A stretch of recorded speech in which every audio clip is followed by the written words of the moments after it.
Hey everybody, Greg Barron, Professor of Real Estate. Thanks for joining me again today. I'm going to share with you 4 things that I do every day to manage my time, and it just might help you. Stay tuned. I get asked this all the time. How do you manage your time? Is there a secret sauce, and is there some way you can teach me how to do the same thing? And I would tell you, it hasn't been easy. I've been very undisciplined at many seasons of my life. It seems like this last season that I'm in, I've leaned into a tighter process. And you've heard of PTSD? Well, I call it DTSD. It stands for number 1, daily priorities, and I limit them to 3. Number 2, time blocking. Number 3, SMART goals. And number 4, delegation. Usually they follow in that order. So let me break this down just a little bit. You know, all of us have the same 24 hours. And I've determined on an hourly basis just what I'm expending. I like to keep in front of me exactly what I'm spending or expending each hour that I work. Now, it doesn't say that I don't have time for interruptions. It doesn't say that if certain crises come up that I don't address them because I'm so focused in on my particular process. But I can tell you, I work backwards from what I personally make. I divide it by 52, and then I divide it by 40, and then I divide it down by the hour to determine just how valuable my time is. Let me give you an example. If you make $1 million a year, you make $3,850 a day or $480 an hour. Okay, so you don't make $1 million, say you make $500,000. That's $9,600 a week or $240 an hour.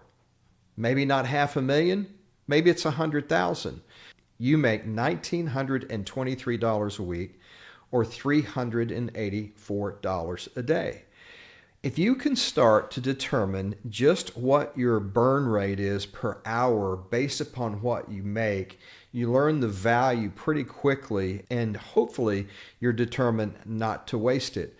I can tell you I'm coming up on 65, my next birthday, and time gets more and more valuable. It gets more valuable with my leadership.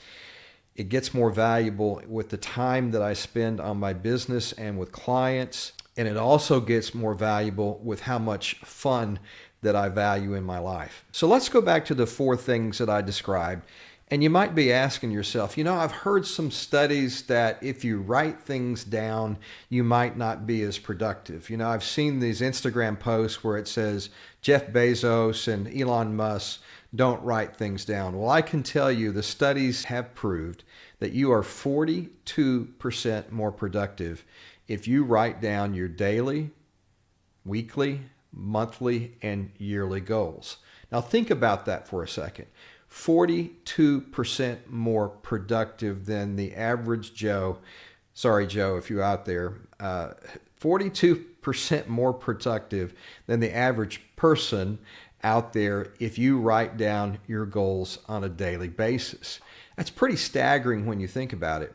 I know for most of my life, I have kept goals most of my life, saving except for a few weeks or maybe months out of that whole time frame of 4 decades in business. I've kept a daily list of things that it haunts me if I don't check it off. So what's my process? Let's go back to DTSD. Number 1, I understand that there are probably only 3 things that I can accomplish of any significant priority in any one day. And again, science proves this. So before my day starts, I write down the 3 major things that I want to accomplish, where at the end of the day, I can look back and I could say, that was a successful day. So I start with 3 major priorities. Once I'm done with the D of DTSD, I start with my daily time blocking. Now, I'll break that down into 30-minute to 1-hour increments, all the way from the time that I get up to the time that I lay my head on the pillow.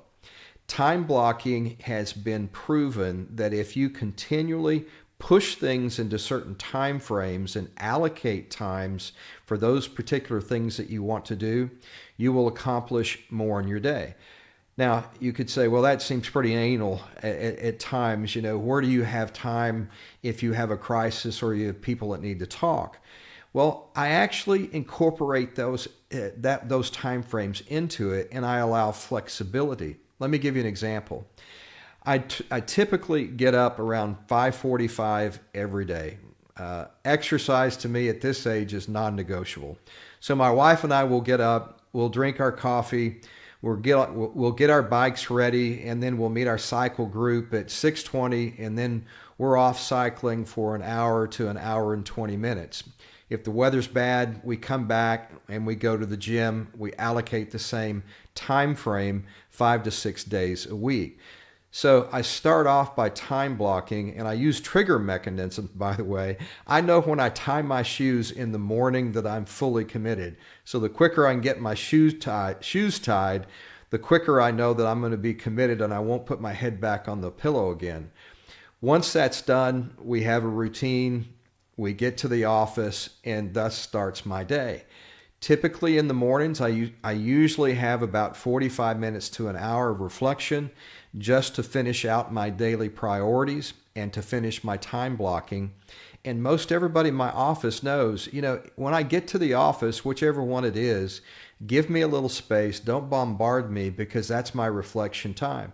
Sometimes I take that time and do my 20-minute read on the books that I'm usually trying to absorb for that week. And then I would go into reading my emails. Sometimes I'll allocate 30 minutes. Sometimes I'll allocate an hour if I have something that I know I've got to contribute that's going to take more time. And then through the rest of the day, I block it out. I set specific meeting times. I actually block out times where I depart for lunch when I get back, and then for my afternoon times. What I figured out is everybody has a time frame, and you might think about this in your own life. Everybody has a time frame that you're most productive. For me, for some odd reason, it's from 2:30 to 4:30. I don't know why I turn on the afterburners there. Maybe it's because I get behind like a doctor sometimes and I want to crush the day. But try to think of those times during your day, and the only way you're going to do that is if you journal it. Try to think of those times where you're the most productive and consider that your prime killing time during the day. So that's the D, that's the T, and the S of the DTSD is SMART goals. At the bottom of the page of my planner, typically I write my SMART goals. Now, SMART goals, you probably heard this a lot, is an acronym for specific, measurable, achievable, relevant, and time-bound. Now, it has to contain every one of those. So I usually write down my SMART goals. Now, sometimes those are for the week, sometimes those are for the month, but most time I've got a 3 to 6 month time frame on my SMART goal that I keep right in front of me. So you're asking me, why do you do that every day? I don't want to pass by one day where I don't revisit what my ultimate goals are, because guess what? They work back into my daily priorities, which works back into my time blocking that I want to achieve. So SMART goals are a very important component of what I do. And another thing is, you can't improve what you don't measure, always. So always have a set of SMART goals in front of you. The last thing in my acronym of DTSD is delegation. Once I've put my day together, I step back and I say, what is it about this list that it would better serve me, better serve the value that I have for my time that I can delegate? And I have a saying, delegate to elevate. Because you can't elevate unless you bring other people into your life to be able to delegate to. Now, some of you may not have anybody to delegate to, and it's not necessarily those who work for you. It's also delegating tasks to some organizations or some other subcontractors or others that might be able to fill in the blanks to free up your time. Because remember, we've only got so much time, and that time is incredibly valuable once you've figured it out. So try to start to delegate to elevate. So DTSD, daily priorities, time blocking, SMART goals, and delegation.